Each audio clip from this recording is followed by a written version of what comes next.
Hola, Hola, ¿cómo estás? ¿cómo estás? ¿Bien vos? Bien, bien acá, porque, bueno, claramente. Ahí están saludando ya. Sí, hay mucha gente invitada que les pedimos que manden sus preguntas. Muy Eh, bien.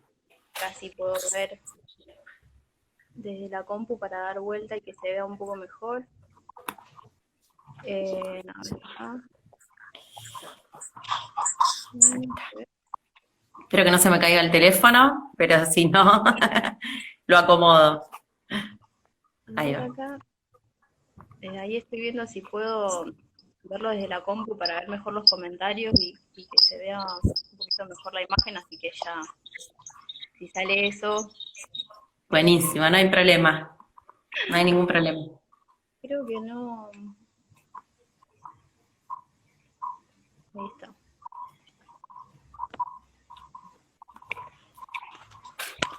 A ver, no sé cómo sale el sonido. Yo te estoy escuchando bien. ¿Sí? ¿Sí, vos? Sí, yo te escucho bien. Muy bien. Casi se puede.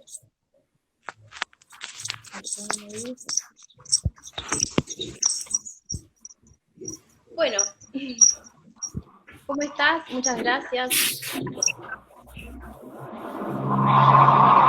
por tener esta charla hoy. Esperemos que sean entretenidas, que, que podamos pasar un lindo momento. Les voy a comentar un poco a los que se Es suman como un hoy. pequeño acople, ¿puede ser? ¿Que haya un pequeño acople?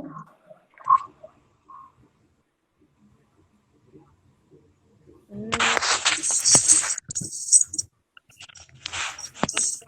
Ahí, Sí, ahí está mucho mejor. No, ahí volvió. no sé, capaz que Sí, hay acople, ahí dice. Hay interferencia y se escucha bajito, dice. Va avisando acá la gente, yo te voy contando. Con ahí, auriculares es mejor. Sí. ok. A ver A si ver, ahora vamos a probar los auriculares.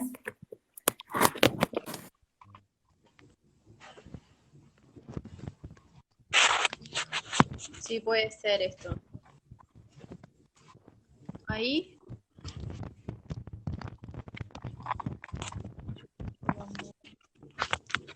Hola, ¿ahí se me escucha bien? ¿Se escucha bien ahí?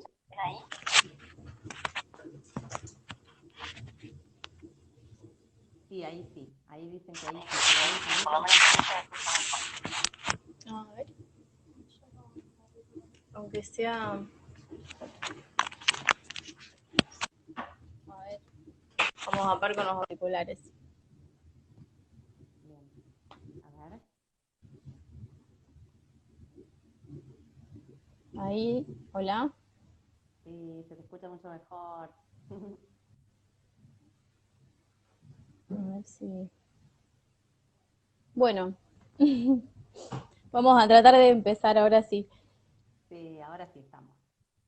Bueno, voy a pasar a comentarles eh, que hoy tenemos la suerte de entrevistar a Nadia Fink. Ella es periodista, es escritora, es una de las creadoras de la colección Antiprincesas y Antihéroes de la editorial Chirimbote.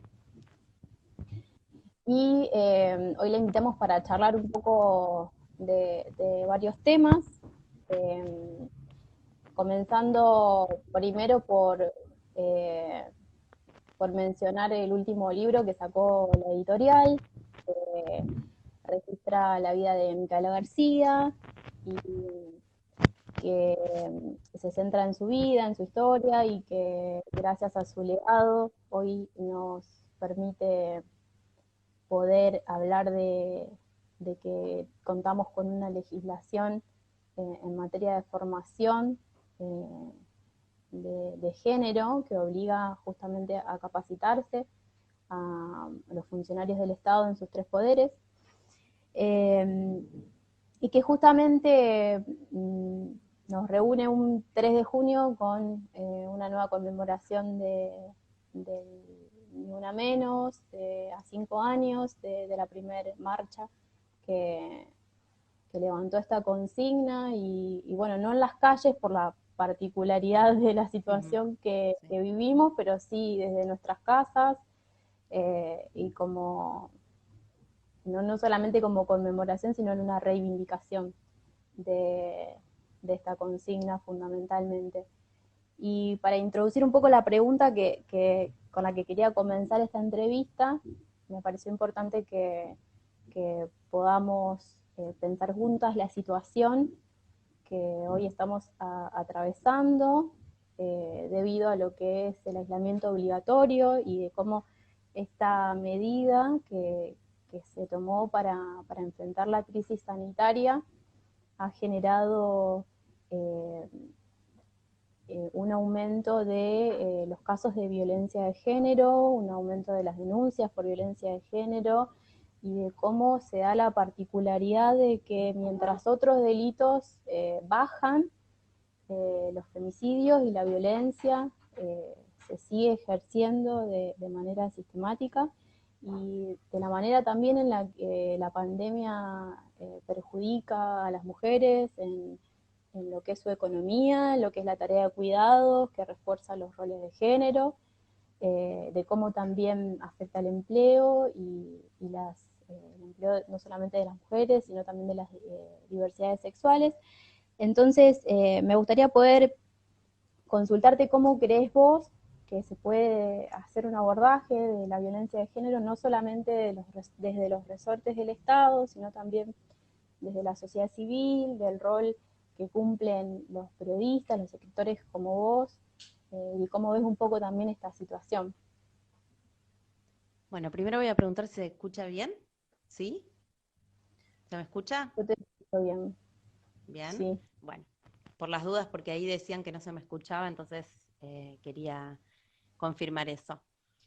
Bueno, yo voy a empezar diciendo lo que dijo Bielsa, que es que él dijo una vez en una conferencia de prensa que ser una persona pública no lo habilitaba para hablar de todas las temáticas.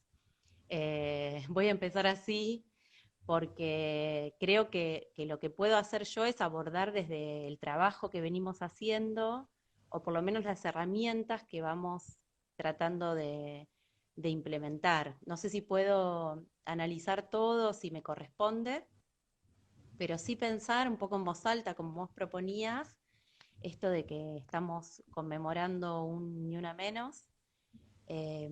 Justo también nuestros libros de Antiprincesas salen, el segundo libro, el de Violeta Parra, salen justamente en junio, con lo cual también la colección Antiprincesas se suma un poco a esta ola de mujeres que salen a la calle, pero que vienen luchando desde hace un montón de años. Los encuentros de mujeres tienen más de 30 y pico de años. Lo que se viene haciendo es para visibilizar los trabajos desde los sindicatos, ¿no? Las mujeres que pujan dentro de los sindicatos, las docentes, bueno, todo lo que ya conocemos, las militantes territoriales, eh, todo ese trabajo de tantos años, creo que esta explosión en la calle y sobre todo de tantas jóvenes, ¿no? que se sumaron, fue importantísimo. Hoy nos encuentra un poco diferente. Bueno, igual ahí veía que la campaña Vivas Nos Queremos salió a pegatinear con tapabocas en las calles y en las zonas de residencia de cada una, lo cual me pareció una acción muy interesante. Eh, y también pensar en esto del aislamiento, del por qué, esto de que vos decías que las violencias se han incrementado. Creo que tiene que ver con lo que venimos diciendo siempre, que el problema de los femicidios sucede que en mayor medida son personas cercanas a esas mujeres, son novios, maridos, exnovios, mujeres y disidencias, ¿no?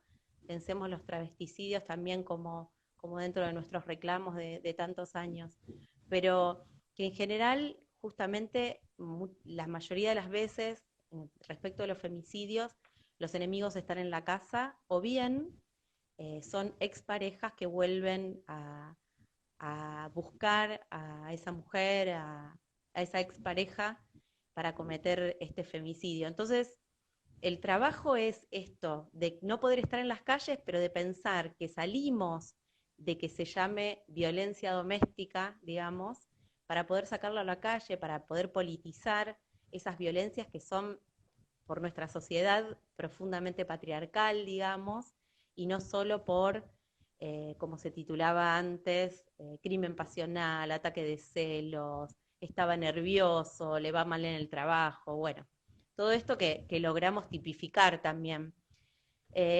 Nuestro trabajo en particular es pensar cómo seguir trabajando con esas infancias y con esas niñeces, aún en el momento de aislamiento, digamos. Eh, y por eso estuvimos trabajando en algunos libros, más allá de los que ofrecemos siempre.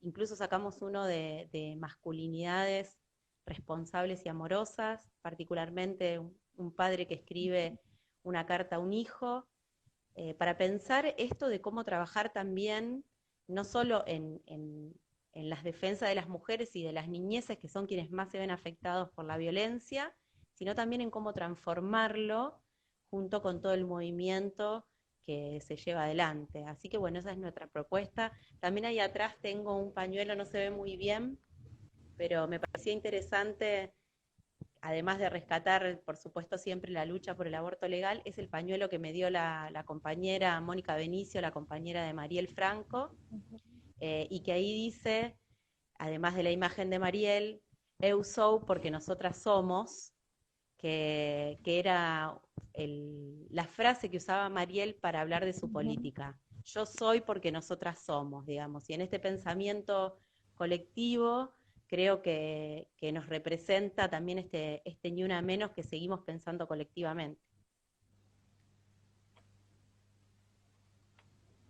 Sí, sí, justamente una de las inquietudes que se había propuesto es cómo se aborda esa violencia y esa situación en las infancias, que es otra de las preguntas que te quería hacer también, algo tan particular como la violencia, cómo trabajarla desde la temprana edad y qué herramientas, digamos, se usan para llevarla a cabo. Bueno, desde Chirimbote, nosotras y nosotros lo que proponemos es pensar primero en hablar todas las temáticas con las infancias. Creemos que si no la hablamos con sinceridad y abordándola desde una perspectiva de género y también una perspectiva siempre de clase, ¿no? Por supuesto que es lo que nos antecede en todas las miradas. Eh, las niñas y los niños también están viendo todo el tiempo un bombardeo de información. Ahí decía un poco de el femicidio que sucedió en Humahuaca, cómo los medios abordan, tirando Sí, especulaciones, pensando siempre, metiéndose con la vida de la víctima, ¿no? Que es algo que inmodificable, más allá de las compañeras que estén interviniendo en géneros, en algunos medios incluso hegemónicos. Pero bueno, el otro día en Infobae salió el último asado que se comió Barreda con un amigo, lo cual se nota todo el tiempo la tensión en esto de cómo se abordan los femicidios desde los medios. Por eso a las infancias les llegan todo el tiempo este tipo de cosas. Es una de las preguntas que nosotros nos hicimos cuando empezamos a escribir Micaela García, que teníamos que abordar un femicidio en una joven y cómo tratarlo. Hablamos de las palabras que se tienen que hablar, hablamos de muerte, hablamos de violencias, porque es lo que sucede, digamos, pero también en el caso particular de Mica y en concordancia con la familia, lo que queríamos hacer era contar también sobre su vida, esto de no solo cómo murió, sino rescatar esa vida que nunca se cuenta, porque en los medios las víctimas siguen siendo señaladas como culpables. Otra de las propuestas son nuestros libros de ESI, que tratamos de promover esta ley que está en vigencia hace más de 10 años y que a veces cuesta tanto llevar a las escuelas, así como hoy la ley Micaela, también la proponemos desde el libro, trabajar los mismos ejes que trabajan en el Estado, llevar esos 4 ejes a las infancias para que se pueda trabajar en las escuelas. Y desde ESI lo que planteamos es eso, que se vayan trabajando estas diferencias que se plantean en las crianzas, en esto, en la distribución del trabajo, en la distribución de las tareas, porque el femicidio es la violencia más extrema que se ejerce contra el cuerpo de las mujeres y las disidencias, pero hay violencias cotidianas en las que hay que trabajar, desde poder ver esto de los colores, las elecciones de los juegos, los juguetes, y que sean para todos los géneros, poder dejar la libertad de expresarse en materia de deseos, y también, bueno, con distribución de tareas, pensamos a veces cómo en una casa todavía a las niñas se les pide que hagan tareas del hogar, muy entre comillas, y a los niños se los deja jugar a la Play y se los llama cuando es la hora de comer, digamos. Todo esto tiene que ver con ir desandando las violencias desde las primeras infancias. Sí, sí, sí, sí. Y un poco volviendo a la propuesta de las antiprincesas y a la que después se suman los antihéroes, que, que hoy ya son parte de, de los libros a los que pueden acceder los niños y las niñas, y son parte de una propuesta también para los padres de poder hacerles llegar otro tipo de imágenes, otro tipo de juegos, otro tipo de contenido, pero que en sus inicios, justamente también hace 5 años, en el 2015, cuando sale por primera vez la antiprincesa, la primera, que fue Frida Kahlo, y pensando en esta iniciativa desde lo que es la construcción de infancias libres, de nuevas masculinidades, de pensar en otras identidades para las infancias que estén por fuera o que sobrepasen los estereotipos. Quería consultarte cuál es tu visión respecto de los roles de género y respecto de esta construcción de las nuevas masculinidades. ¿Cómo te parece que lo ves, digamos, en esta situación, en esta realidad? Sí, en realidad nosotras y nosotros desde Chirimbote, cuando empezamos con las antiprincesas, teníamos una proyección o pensábamos que era una muy buena idea empezar a contar las historias de mujeres reales, estas biografías, para que también estas niñes, tuvieran nuevos espejos en los cuales poder reflejarse, corridos de estos estereotipos de género que nos venían trayendo en las historias clásicas, bueno, las películas de Disney, digamos, que conocemos todas y todos.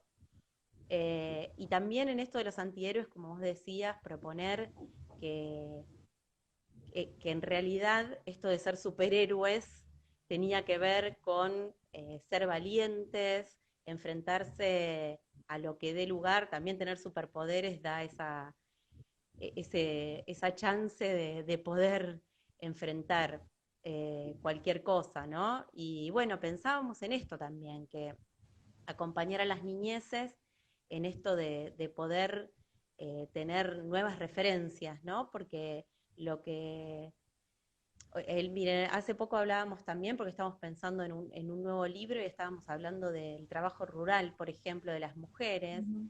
y, y así como pensamos en un principio en cómo desandar estos estereotipos, a veces vemos cómo caemos nosotras desde Chirimbote mismo en algunos estereotipos. Por ejemplo, cuando nos decían que la colección era muy binaria y empezamos a trabajar con Susie Shock, con Alexa, para poder pensar en las trabas, en las trans, que estén ahí presentes y que no se genere esto también de lo binario. Así también estamos llegando a pensar, bueno, hacemos por ahí libros que hablan de mujeres que viven en las ciudades, que construyen en las ciudades. ¿Cómo hacemos para pensar esas feminidades también atravesadas por otros lugares?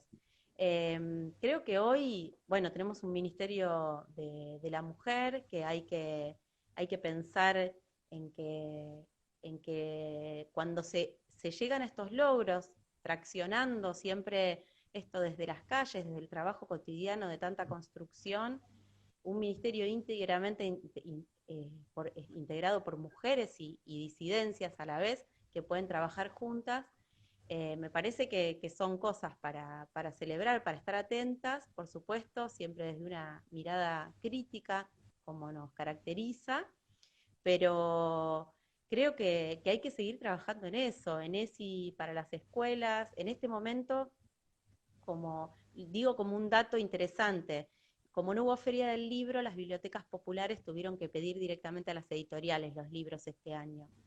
Y todas las bibliotecas populares que nos pidieron, que por suerte fueron muchas en todo el país, incluyeron el libro de Mica y casi todas las infancias y todos los colores, y yo pregunto que son nuestros libros más específicos de ESI. Entonces, se está dando me parece un empuje para seguir trabajando en eso. Creo que el camino es larguísimo, venimos de muchísimos años, seguimos estando en una sociedad muy patriarcal, y también pensando en que las personas, las docentes, quienes transmiten también todo esto, son personas de otras generaciones, donde nos costó muchísimo más también desandar todo ese camino. Creo que lo que podemos hacer es allanarles el camino a las generaciones que vienen, para que no tengan que atravesar todo eso que atravesamos las personas de 30 y pico, 40 y pico y más grandes que también están en cargos donde tienen que enseñar a otras y otros o donde tienen lugares de poder, digamos. Sí, y que somos parte también de ese proceso de desaprender estructuras con las que crecimos, ya sea porque teníamos como, eh, como, eh, como referente una princesa o un guerrero en el caso de los niños, algo tan sencillo como puede ser jugar, eh, pero que implica, digamos, toda una formación de esa persona. eh, y que bueno, que desaprender eso también es un proceso que nos acompaña. Digo, creo que también las generaciones eh, más jóvenes vienen con un camino un poco más hecho y tienen mucho también para transmitir a los que son más grandes. Pero entender, me parece, esto que vos decís de que es un proceso en el que mm, tenemos que romper con esas estructuras que están eh, que están que están muy interiorizadas y que es un desafío interno, además de desafío para con el resto de la sociedad. Como que de alguna manera uno también lucha con esas cosas que no van que no van con lo que nosotros pensamos.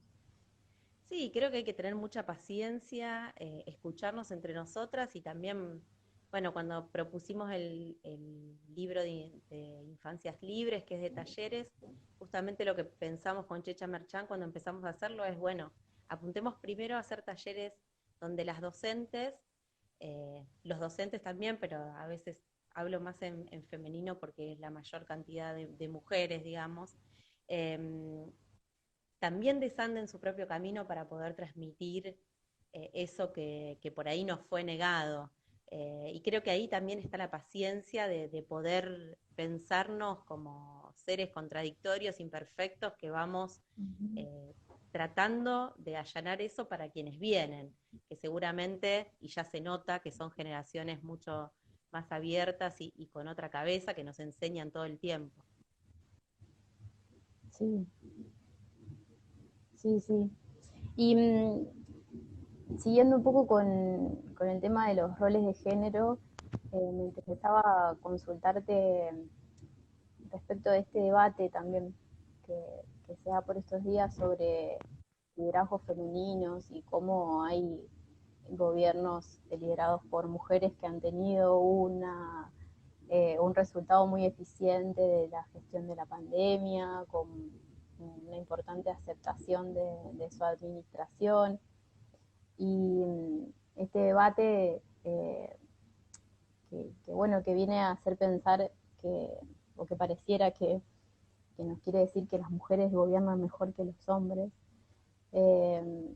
Quería consultarte cómo ves vos esas realidades, si bien son casos, bueno, casos internacionales, como se dio en el caso de Nueva Zelanda, Islandia, han tenido sí una repercusión desde ese debate. Me parece que es una oportunidad también para pensar, y esta es mi pregunta concreta, respecto de si crees que este debate viene a romper un poco con estos roles de género, o si considerás que asociar la figura de la mujer en el gobierno con una mejor eficiencia, con una mayor responsabilidad o con una mayor disposición al cuidado, en realidad termina reforzando estos roles de género.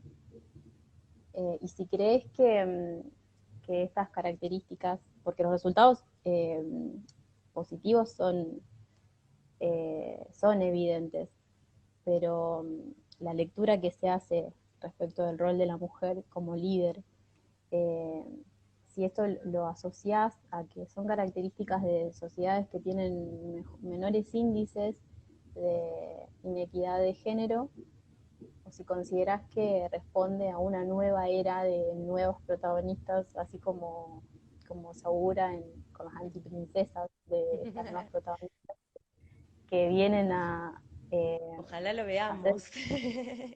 Sí, bueno, claro, obviamente. Claro, Yo, si vienen con las antiprincesas. No, yo estuve pensando un poco sobre eso porque, bueno, vuelvo a lo que dijo Bielsa. No estoy habilitada para hablar de todo, pero sí, como una primera lectura veía que esto de que hablan de las mujeres, creo que sí, por un lado se asocia bastante al trabajo del cuidado, y por otro lado, dos cosas que decían como características que estuve leyendo, por lo menos en los medios hegemónicos, era que son más transparentes en sus explicaciones y que son más rápidas para tomar decisiones, para tomar medidas. Creo que también no todas las primeras ministros o no todas las presidentas, creo que la perspectiva de clase atraviesa un montón, digamos, no voy a defender nunca a la primera ministra de Alemania, por más que sea mujer, porque esto de la perspectiva de clase me parece súper importante, también para considerarlo desde el feminismo popular. Eh, no sé si ser mujeres nos salva de una perspectiva machista, sí que nos pone en estos lugares, nos pone mucho más observadas, siempre vemos que las mujeres políticas son doblemente observadas y doblemente señaladas. Bueno, lo trabajamos bastante en el libro de Vita, justamente, de cómo se trata a la mujer en estado político y en estado de poder, ¿no? Pero sí también esto del cuidado es algo que en la distribución de roles se viene dando históricamente, entonces hay un reflejo rápido de la mujer de un montón de cuestiones que tienen que ver no con las capacidades o con cuestiones de género, sino justamente con la asignación de roles que nos vienen dando históricamente o que venimos tomando. En esto del trabajo hacia afuera, si seguimos sosteniendo el trabajo del hogar, el trabajo del cuidado de menores, de mayores.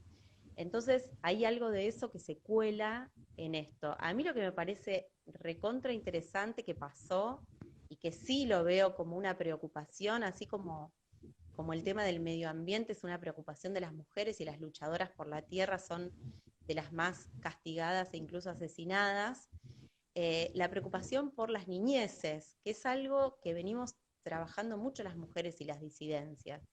Y me llamó mucho la atención que, por ejemplo, la primera ministra de Nueva Zelanda y habló a las niñas y a los niños y le dijo que el conejo de Pascua estaba dentro del trabajo esencial para que pudiera repartir los huevos durante las Pascuas, o la de Noruega, que hizo 2 conferencias de prensa específica para niñas y niños. Y en esas conferencias yo las leía las 2 porque me parecieron interesantes, no sé inglés, pero las leo traducidas. Habla muy claramente y muy limpiamente de los sentimientos propios adentro del hogar, de que extrañaba los abrazos, de lo que pasó en su casa. Esto de hablar concreto y al hueso, me parece que sí, yo lo veo mucho en las lideresas, no tanto internacionales como lo veo en los encuentros de mujeres o cuando escucho a muchas referentas, y lo he visto en asambleas populares también, en los barrios, cómo los varones tienden a dificultar la comunicación o a enroscar la palabra, y las mujeres tienden a hablar al hueso directo, porque también es una práctica que viene siendo muy histórica. Entonces me parece que esto es algo positivo. Sobre los liderazgos no puedo evaluar porque tampoco conozco todas las situaciones económicas he investigado los países, pero sí me parece que esto que por ahí está más observado y más señalado, este lugar de la impostora, como charlamos una vez con Ro Ferrer, que cuántas veces nos sentimos impostora en los lugares que ocupamos, porque no nos consideramos capaces por toda esta historia que tenemos detrás y por cómo se nos negaron también estos lugares. Bueno, ¿qué pasaría si llevamos todo eso, cómo construimos diariamente en esto de que nos hacemos cargo de la casa, de tareas, del trabajo, en estas múltiples ocupaciones que tenemos y que llevamos adelante todos los días con un montón de amigas, compañeras? Me parece que sí es para repensarlo. Sí, y esto que me parece interesante lo que decís de cómo de la capacidad de comunicación y de que sean más transparentes o no, y de cómo en el caso de las mujeres, desde mi punto de vista, creo que esa mayor facilidad está dada porque sobre las mujeres justamente recae en la mayoría de los casos la, el mayor tiempo de comunicación con los hijos, el sostén emocional, porque parte de la carga también de las mujeres tiene que ver con que, además de tener que ser las responsables de las mayores tareas de cuidado, también son sostén emocional de los hijos y de las hijas, y de cómo en realidad responde a la práctica, como el mayor acercamiento con sus propios hijos. Creo que eso es parte de esa facilidad, o sea que eso contribuye a esa facilidad de comunicación o del acercamiento a los, a los niños y a las niñas. Sí, sí, es muy interesante esto del lenguaje. También justo el otro día, Elita, que es una amiga y una gran maestra jardinera, hablaba de esto del diminutivo, que muchas veces usan las jardineras y están criticados, y ella hacía una defensa de este diminutivo. Dice, nosotros le tenemos que presentar un mundo enorme a niñas tan pequeños que se van, que por ahí en las primeras infancias es el primer contacto con el mundo más grande, y usamos nuestras propias palabras para que ellos y ellas puedan entenderlo y tomarlo mejor. Y me parecía muy lindo esto de la reivindicación del diminutivo, digamos, no como una infantilización de las personas adultas, sino como un acercamiento a ese mundo. Creo que eso lo tenemos muy en cuenta todo el tiempo, y por eso también nos comunicamos de otra manera. Más allá de los lenguajes académicos que muchas veces también perturban esa comunicación con las personas comunes, imaginemos con las infancias, digamos. Así que me pareció un punto muy importante, por lo menos por el lugar desde donde hablamos como Chirimbote, pensar en esto tan interesante de que se hayan hecho 2 conferencias de prensa directamente para las niñas y los niños. Sí, y todo eh, lo que se puede pensar respecto de eso, porque justamente esta conferencia de prensa para explicar, bueno, lo que estaba pasando y la situación de la crisis fue eh, presentada como una novedad en el manejo de la gestión pública, bueno, de una primera ministra que se acerca desde ese lugar, pero también creo que como todo nos hace pensar un poco de si esto no tiene que ver con seguir reforzando el rol de la mujer, que es la que le explica a los niños y a las niñas. Sí, es Esto verdad y también. es cierto, pero hay que empezar a hacerlo, digamos, que haya tanto esto, primeros ministras, presidentes, presidentas que hablen directamente a las niñas y a los niños, hay que empezar a hacerlo porque también este mundo es muy adultocéntrico, lo sabemos, guiamos todo en función de la adultez y interpelar a las infancias me parece importante porque además es un momento donde hay que hablar mucho, hay que contar todo esto que está pasando, hay que sostener esos miedos y hay que transmitir también los miedos de las personas adultas, porque también creo que hemos durante muchos años vivido esas crianzas donde las personas adultas parecen inmunes a cualquier problema y eso es lo que transmitimos. Entonces, volver a esos lugares donde podemos mostrarnos vulnerables y mostrar nuestros miedos me parece que es fundamental. Quiero hacer una aclaración que veo algunas historias que mandan para difundir y eso, que por ahí, si quieren, pueden escribir por privado después a Chirimbote, que podemos seguir adelante con eso, digamos. Siempre estamos ahí difundiendo información o buscando o tratando de... Ahora por ahí es difícil hablar en medio de una charla, pero que por favor escriban por privado que le metemos a eso, por supuesto. Sí, igualmente, si nos queda un ratito, vamos a ver si podemos responder, si te parece, algunas preguntas Sí, eh, en este caso que son historias por ahí que están pidiendo difusión porque la Ah, justicia no actuó como correspondía, digamos. Eso sí, estoy leyendo y entonces por eso digo que en eso específico por ahí, tal vez ahora no nos podemos explayar, pero que podemos dar difusión desde nuestros lugares, digamos. claro, sí, sí, sí.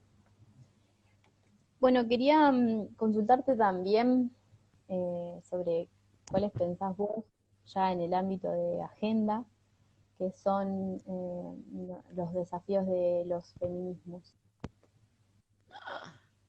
Este, me haces preguntas muy difíciles.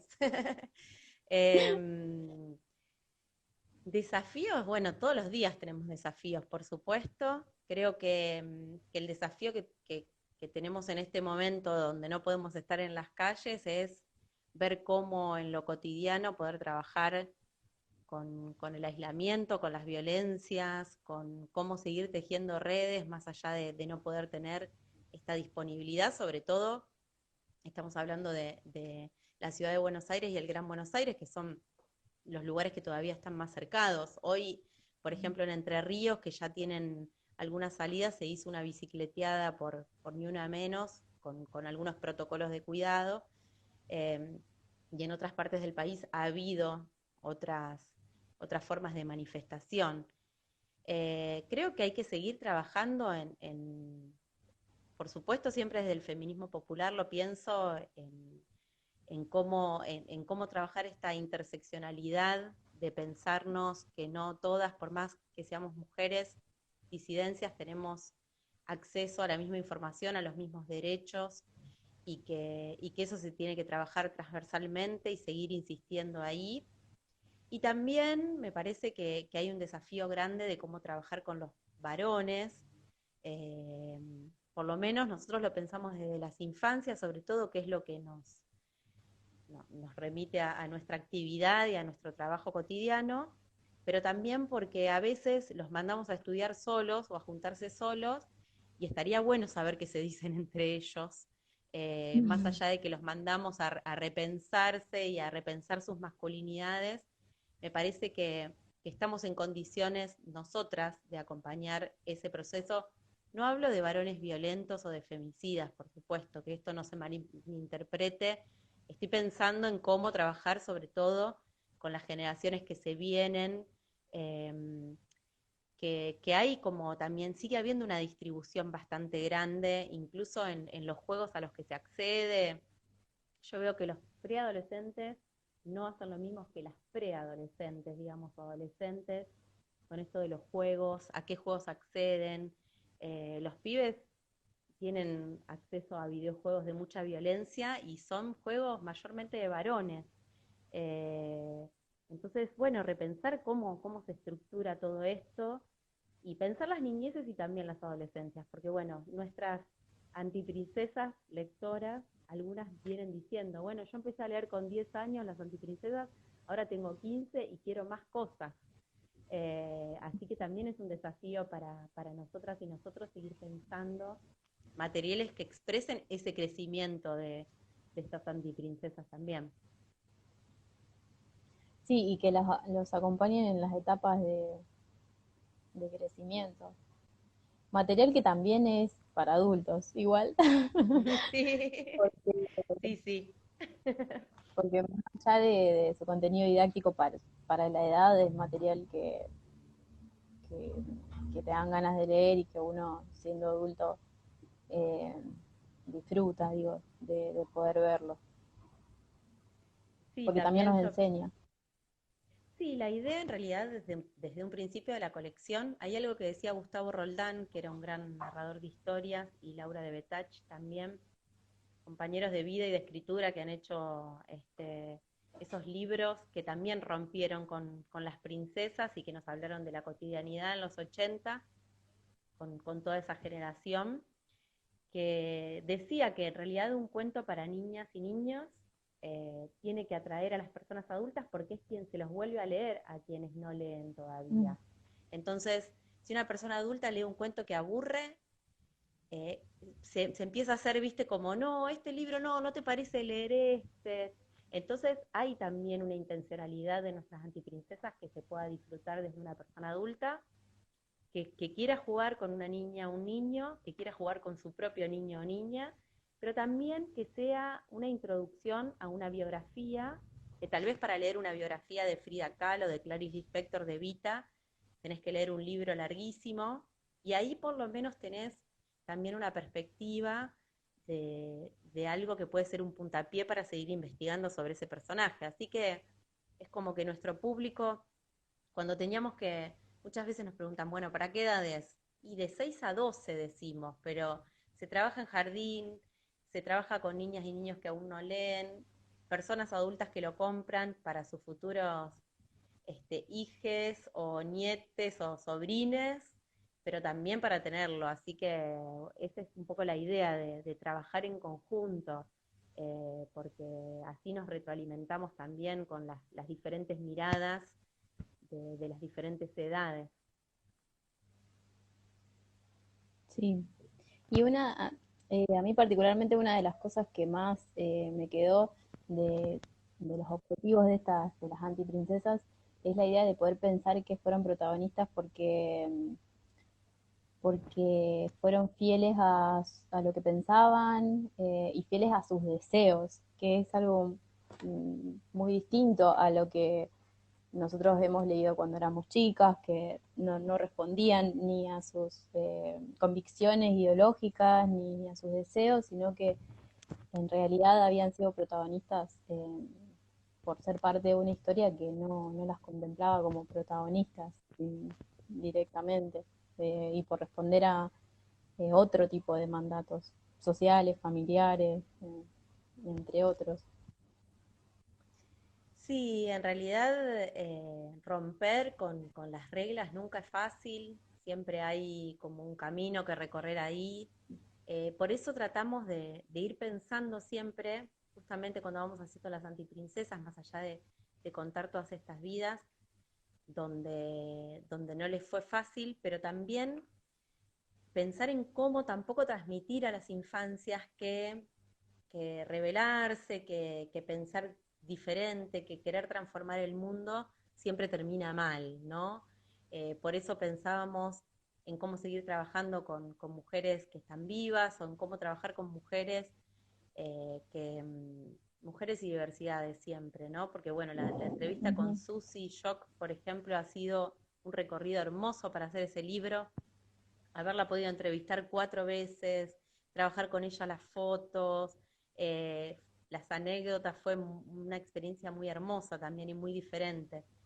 Eh, pero sí, cómo pensar esto. Muchas veces cuando nos dicen, ¿por qué no hacen tal antiprincesa, que no sé, fue esclava, eh, no sé, se le mataron 5 hijos?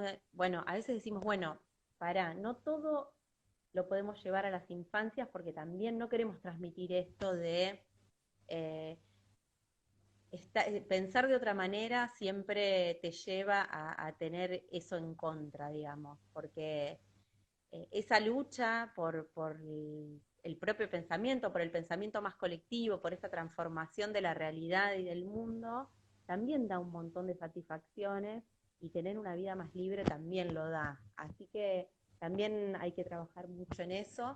Nos parece muy interesante por eso estar pensando todo el tiempo cuáles son los personajes y cómo abordarlos. Mm. Bueno, creo que tenemos unos poquitos minutos y si te parece vamos a ver si hicieron alguna pregunta que podamos responder antes de que se nos termine la hora. Mm. ¿Ya, Igualmente, ya? ¿Tan rápido pasó? sí, se pasó re rápido. Mientras busco una pregunta, a mí me gustaría preguntarte cuál es tu antiprincesa favorita. O sea, es que eso Mientras siempre me lo pienso acá. preguntan las niñas y los niños. Es genial, porque es la primera pregunta que me hacen siempre. Siempre me preguntan, ¿cuándo quisiste ser escritora y cuál es mi favorita? ¿Sabés que a mí me cuesta mucho pensar cuál es mi favorita? Primero porque siempre es la que estoy haciendo. Cuando entro en el mundo de investigación y de armar una antiprincesa, estoy recontra metida en ese mundo todo el tiempo pienso en eso. Si hay música relacionada, me pongo música, si hay imágenes, entonces siempre es mi favorita la que estoy haciendo. Pero creo que Frida es muy fundamental porque fue la primera y fue la que nos cambió la vida a todas las personas de Chirimbote. Me gustó muchísimo hacer a Susi porque además la quiero, nos hicimos amigas ahí en ese proceso. Eh, Evita fue un desafío enorme porque la conocí muy en profundidad, leí muchísimos libros para hacer Evita y Juana también descubrí una historia maravillosa y a Juana es como que la tengo ahí en el corazón guerrero. Así que ahí tiré algunas. Bueno, varias. Acá Sí, tenemos una sí, no pregunta. tengo. Sí. A ver. ¿Crees que está la sociedad preparada para tener un presidente de la comunidad LGTB? No sé si llegamos a... Tenemos 10 A minutos. contestar. Estamos bien. Eh, no sé si yo, la sociedad preparada, habría que ver, porque pensar a la sociedad preparada o no es mirar la mirada que puede ser conservadora o no de parte de la sociedad. Creo que la comunidad está haciendo un camino y en eso tenemos que apoyar un montón, en esto de todavía no están logrando cupos laborales trans o está muy cuesta arriba también las carreras políticas, porque en los espacios todavía no tienen los lugares que se merecen, digamos, y que deberían tener. Así que creo que es un camino que viene siendo más lento, es lo mismo que pensar eh, en cómo esto, las disidencias o algunos lugares que están alejados de lo que se mira en la sociedad, no sé, pienso en las personas afrodescendientes que todavía no están pudiendo ni siquiera contar cómo son parte de nuestra historia como Latinoamérica y que acá todavía está esa mirada tan europeizante, digamos, de nuestras descendencias. Entonces, me parece que la sociedad está preparada cuando pueda dar esos lugares, porque no todas las personas llegan a una presidencia, tienen que tener una carrera política, un un camino recorrido, que es lo que me parece que está faltando. Están luchando todavía por el cupo laboral trans. Bueno, ese empuje tiene que ir mucho más profundo para que se pueda acceder a esos lugares de poder. Hay que seguir trabajando en eso. Bueno,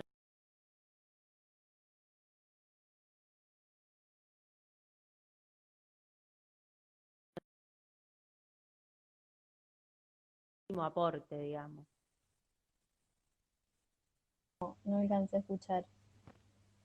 Que estamos A ver trabajando si... con Gaby Mancilla y con la Asociación Infancias Libres para generar materiales, también pensando en esto de cómo hacer un pequeño aporte para las infancias trabas, trans, para que entren, digamos, con muchas más libertades y muchas más posibilidades. Bien. Bueno, a ver si tenemos unos minutos para responder alguna Yo otra. respondo breve, ¿viste? Porque es algo también que pienso que a veces responder así como larguísimo, también es parte de lo que hay que ir sacándose de encima. Sí, sí, para que sea más claro el mensaje. Alguien preguntó por acá cuando venías a Rosario. Cuando se pueda, me muero por ir a ¿Qué más? Rosario. Si hay algo que extraño es Rosario, que Porque voy, además no vos sé, viviste cada acá. mes.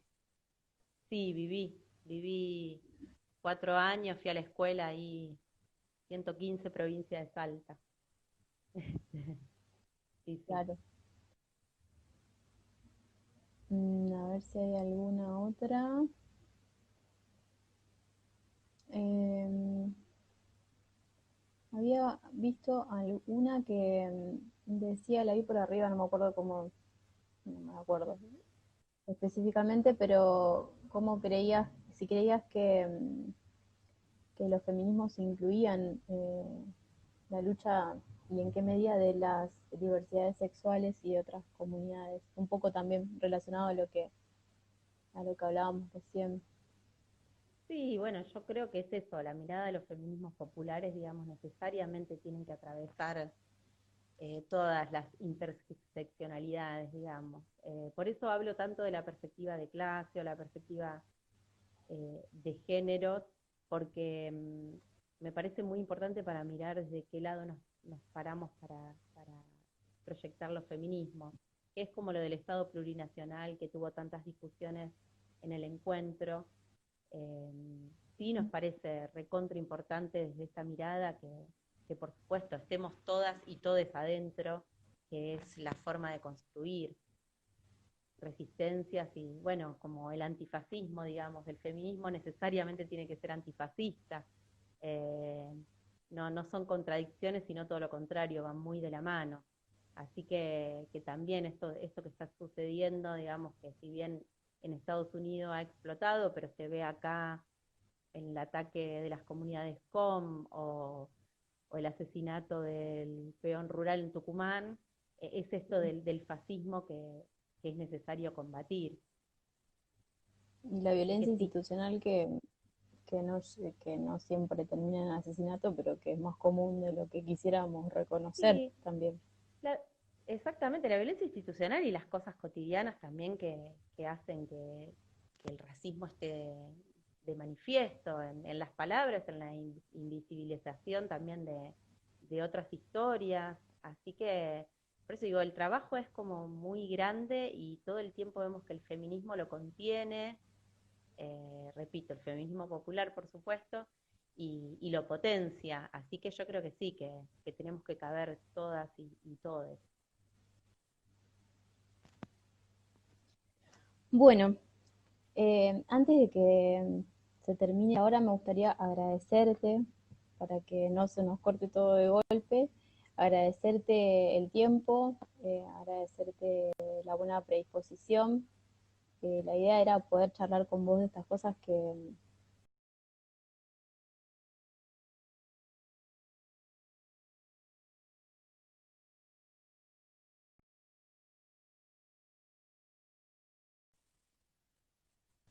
Así que te agradezco muchísimo este tiempo que tuviste para con nosotros y bueno, lo vamos a colgar para que puedan también volver a verla y quede como material y bueno, particularmente para mí un lindo recuerdo de una entrevista muy interesante, así que te estoy profundamente agradecida.